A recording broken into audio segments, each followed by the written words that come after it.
मी जे यांना सांगतो की सगळ्याच कंपन्या आहेत, सगळ्या उद्योगामध्ये, अगदी हॉटेल असतील, हॉस्पिटल असतील, कारखाने असतील, कुठेही असतील, आहे ना, शिवसेना प्रमुखांच्या पुण्याईने आणि तुमच्या सगळ्यांच्या ताकदीमुळे सगळेच मालक माझ्या ओळखीचे आहेत.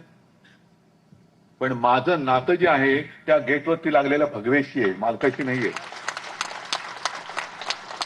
त्याला जो कोणी हात लावेल, तो हात कोणाचाही असेल, त्याचं काय करायचं, तुकडे कसे करायचे, ही जबाबदारी तुमची. माझं आणि मालकाचं काही त्याच्यात नाही. जे नातं आहे हे तुमच्यामुळे. दुवा तुम्ही आहात. आणि एवढ्या जर का परखडपणाने मी वागत असेल तर तुम्ही कसं वागलं पाहिजे? तुम्ही कसं वागलं पाहिजे की नाही माझा भगवा आहे, अरे भगवा मला न्याय देतोय, भगवा आहे म्हणून मला न्याय मिळतोय. भगवा उतरला आणि दुसरं फडकं तिकडे फडकवलं तर फडकं डोळे पुसायच्या कामाला कदाचित येईल, नाही तर कशाच्याही कामाला येणार नाही. हा भगव्यातला आणि दुसऱ्या युनियनच्या फडक्यातला हा फरक आहे, हा लक्षात घ्या तुम्ही. का तुम्हाला या सगळ्या लोकांना सगळंच का पाहिजे? आज सुद्धा जे चाललेलं आहे म्हणजे कामगारांची परिस्थिती एवढी वाईट झालेली आहे.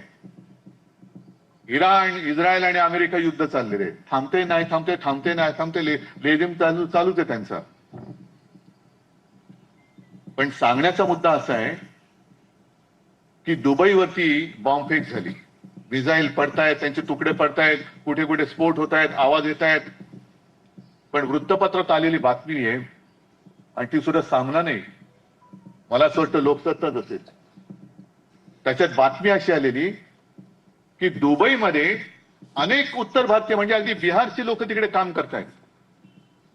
आपल्या सरकारने सांगितलं परत या, परत या. आणि तिथल्या कामगारांनी प्रतिक्रिया दिली, आम्ही तिकडे जाऊन बेकारीने मरण्यापेक्षा इकडे बॉम्ब हल्ल्यात मेलो तरी चालेल. आणि जर का घरी परत गेलो रिकाम्या हाताने करू काय, कुटुंब पोसू कसं? ही जी वास्तविकता आहे या राज्यकर्त्यांच्या लक्षात कधी येणार आहे की नाहीये? राज्य पाहिजे, सत्ता पाहिजे, देतो तुम्हाला. पण एक तर माझ्या देशातले किंवा माझ्या देशातल्या राज्यातले कामगार देशातल्या देशात सुद्धा या राज्यातून त्या राज्यात का त्यांना जावं लागतंय? बरं तेही कमी पडतंय म्हणून देश सोडून दुसऱ्या देशामध्ये त्यांना का जावं लागतंय? आणि त्या देशामध्ये युद्ध सुरू झाल्यानंतर सुद्धा ते म्हणतात मला देशात परतायचं नाहीये, कारण देशात जाऊन मी करू काय? रिकाम्या हाताने घर कसं चालवू? मी मेलो तरी चालेल पण माझं काम सोडून मी देशात जाणार नाही.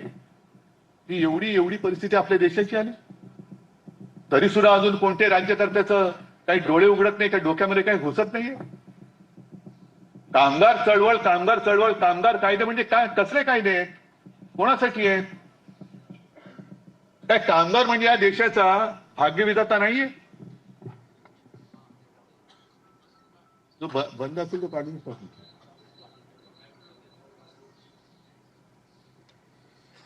कामगार हा देशाचा भाग्यविधाता नाहीये?